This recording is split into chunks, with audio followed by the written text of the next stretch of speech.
Hello बच्चों, स्वागत है आपका अपने यूट्यूब चैनल पे। अगर क्लास 10th में आप हैं तो आपके लिए ये क्लास बहुत ही इंपॉर्टेंट और महत्वपूर्ण है, क्योंकि आज हम लोग करेंगे क्लास 10th के हिंदी से 50 VBA प्रश्न, जो कि एग्जाम में कभी ना कभी कभार पूछा ही गया है।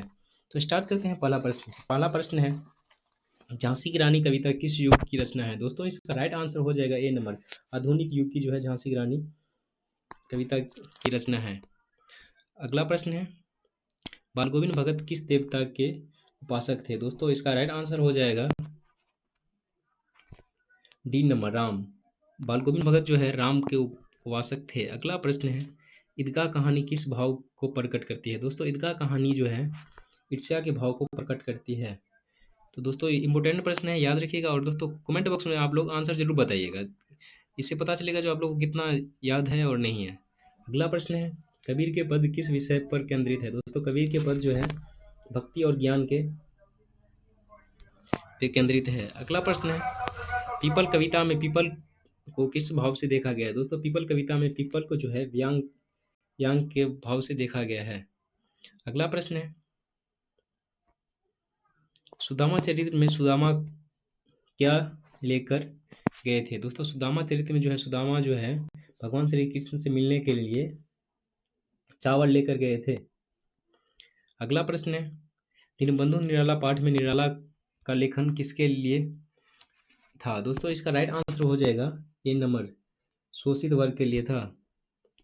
अगला प्रश्न है, ईर्ष्या कविता में कवि किससे बचने कहता है? दोस्तों इसका राइट आंसर हो जाएगा सी नंबर, ईर्ष्या से बचने के लिए कवि कहता है।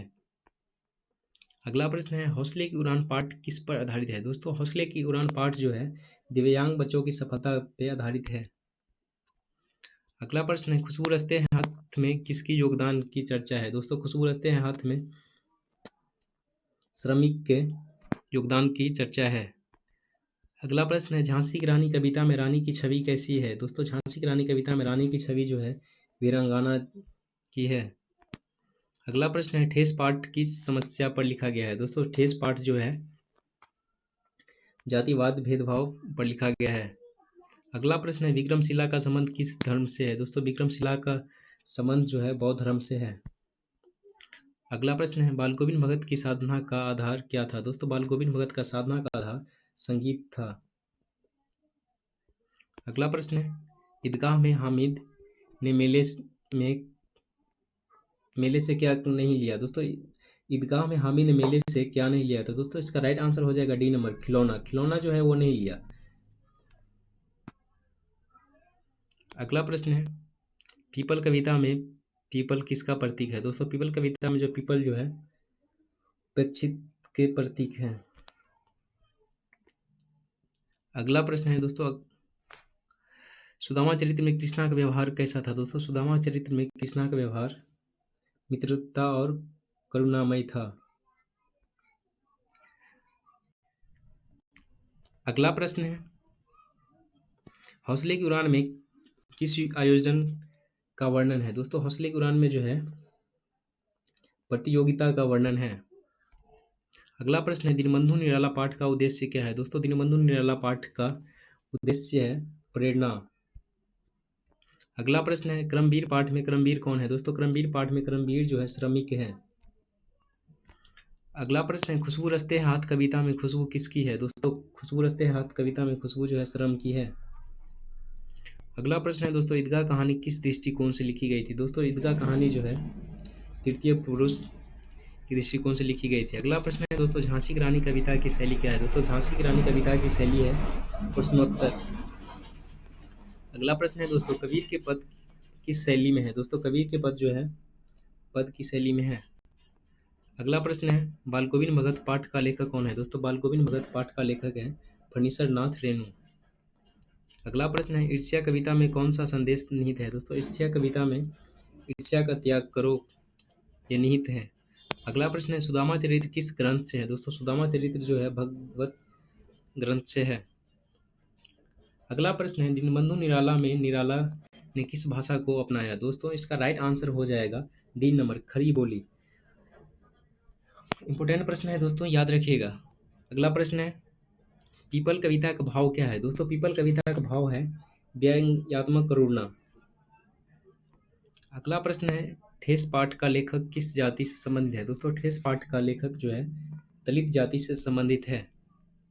अगला प्रश्न है, झांसी की रानी कविता में रानी की मृत्यु कहाँ हुई थी? दोस्तों झांसी की रानी कविता में रानी की मृत्यु जो है ग्वालियर में हुई थी। अगला प्रश्न है, ईदगाह में हामिद किसके साथ मेले जाते हैं? दोस्तों ईदगाह कहानी में हामिद जो है दोस्तों के साथ मेले जाते हैं। अगला प्रश्न है, पीपल कविता में लोग पेड़ के साथ कैसा व्यवहार करते हैं? दोस्तों पीपल कविता में लोग जो है पेड़ के साथ उपेक्षा करते हैं। अगला प्रश्न है दोस्तों, हौसले की उड़ान पाठ से क्या सीख मिलती है? दोस्तों हौसले की उड़ान पाठ से जो है हिम्मत और आत्मबल मिलता है। अगला प्रश्न है दोस्तों, कबीर के पद में कौन सा तत्व मुख्य है? दोस्तों कबीर के पद में जो है भक्ति का तत्व जो है मुख्य है। अगला प्रश्न है, दीनबंधु निराला पाठ में निराला की रचनाएं कैसी थी? दोस्तों दीनबंधु निराला पाठ में निराला की रचनाएं जो है परिवर्तनकारी था। अगला प्रश्न है, सुदामा चरित्र में कृष्णा सुदामा से कैसा व्यवहार करते हैं? दोस्तों सुदामा चरित्र में सुदामा जो है कृष्णा से मित्रता का व्यवहार करता है। अगला प्रश्न है, ईर्ष्या कविता में कवि किसको अपनाने की प्रेरणा देती है? दोस्तों ईर्ष्या कविता में कवि जो है संतोष को अपनाने की प्रेरणा देती है। अगला प्रश्न है, खुशबू रचते हैं हाथ कविता में हाथ किनका प्रतीक है? इसका राइट आंसर हो जाएगा श्रमिक। अगला प्रश्न है, बाल गोविंद भगत पाठ में उनका पुत्र किससे से मरता है? इसका राइट आंसर हो जाएगा रामलीला के आयोजन में डूबने से। याद रखिएगा दोस्तों, इंपॉर्टेंट प्रश्न है। अगला प्रश्न है, झांसी की रानी कविता की लेखक कौन है? इसका राइट आंसर हो जाएगा बी नंबर सुभद्रा कुमारी चौहान। अगला प्रश्न है, ईदगाह कहानी में दादी को चिमटा क्यों पसंद आता है? इसका राइट आंसर हो जाएगा हामिद ने दिल से खरीदा। अगला प्रश्न है, क्रमवीर पाठ में लेखक किस श्रेणी के लोगों को आदर्श मानता है? दोस्तों इसका राइट आंसर हो जाएगा श्रमिक। अगला प्रश्न है, ठेस पाठ के लेखक को ठेस कब लगती है? दोस्तों इसका राइट आंसर हो जाएगा ए नंबर जाति पूछने पर।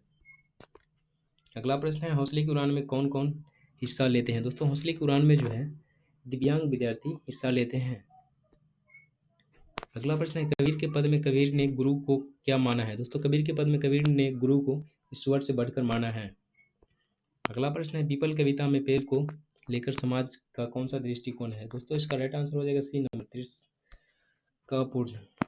अगला प्रश्न है, बाल गोविंद भगत पाठ में उनका जीवन कैसा रहा? दोस्तों बाल गोविंद भगत पाठ में त्यागमय और भक्ति से भरा रहा। अगला प्रश्न है, सुदामा चरित्र किस भक्ति काव्य धारा से जुड़ा है? दोस्तों इसका राइट आंसर हो जाएगा सगुन। अगला प्रश्न है, ईर्ष्या कविता में ईर्ष्या को क्या माना गया? दोस्तों ईर्ष्या कविता में ईर्ष्या जो है विनाश का कारण माना गया। आज के लिए दोस्तों इतना ही, फिर मिलेंगे हम लोग नेक्स्ट वीडियो में।